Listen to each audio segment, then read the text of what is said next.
everybody. Thank you so much for tuning in and visiting us on Peace and Hotness. Today, I'm Jenny Boyle and I'm here with Sara Gebriel. Sara is a senior instructor with the Canadian School of Natural Nutrition, and she has been teaching nutritionists for the past 8 years. Sara, thank you so much for being here with us today.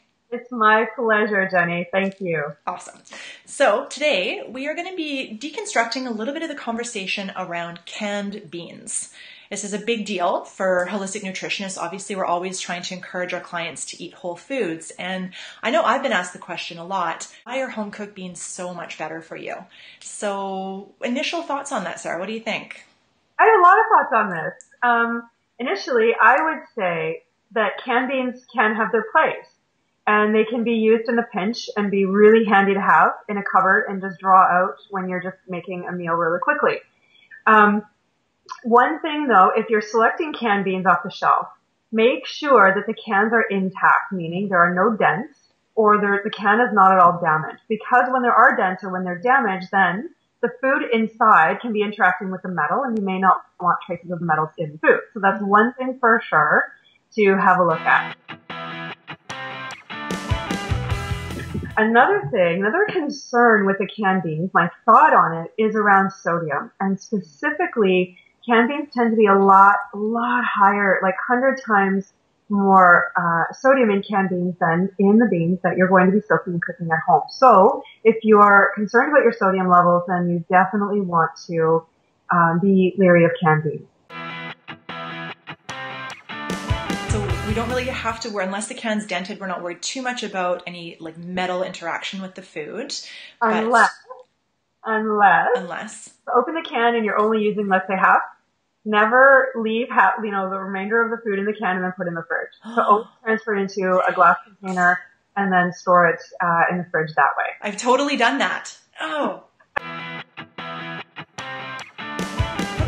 I noticed in my canned beans, and I do buy even organic beans because I'm obviously thinking those are better, but there's that EDTA ingredient. Yeah. So EDTA is a common preservative that is used in canned beans, and it's there to extend the shelf life. It is an approved chemical for human consumption, so it's FDA regulated and Health Canada regulated. And yet there are studies that show that it can have dubious effects on the body. So if we're here promoting holistic nutrition and whole health, then the recommendation is to use a precautionary principle and just to say, look, if there is a chance that the additives can be contributing to a toxic load in the body, then let's look at minimizing it. It is something that we do have control over and something we can minimize. Going through the process of taking a dry seed that's in its dormant stage and literally watching it come to life when you kind of go through the soaking process, put it in a pot, cook it up, and then you end up with this edible product. It literally is kind of taking through the stages of bringing this food to life. And then we eat it and it imparts life force in us. And so I think there's a real case to be made for going through the process of soaking and cooking your own food for the self-care and nourishment aspect of it. I've been vegetarian for a long time, and one of the reasons that I do eat a lot of beans, sometimes much to my husband's chagrin, is is because of the protein, right? I want to get my protein. I eat it with rice to make it a complete protein, and does making it at home have any impact on the protein levels?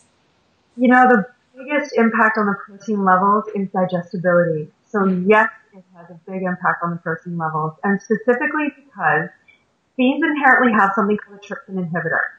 It's this enzyme that blocks protein from being digested. And this is actually to protect the bean from predators like squirrels or rodents or any other predator that might be actually eating that bean or that seed.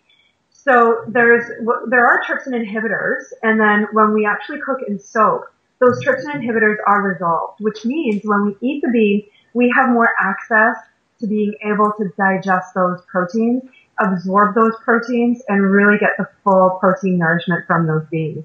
Awesome.